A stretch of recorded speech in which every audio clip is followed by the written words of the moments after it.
Hello mga ka-farmers! Welcome back to my YouTube channel.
So yan mga ka-farmers, yung native pigs na ito mga ka-farmers is 3 months lang yung pagpapakain ko sa kanya mga ka-farmers.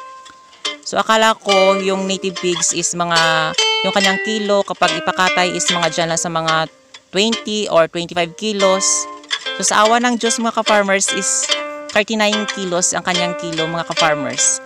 So mga ka-farmers, kapag dito lang tayo sa bundok, sipag-sipag lang at syaga.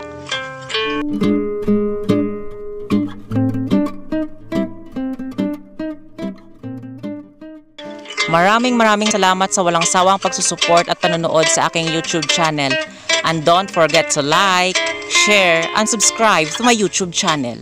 Happy farming mga ka-farmers!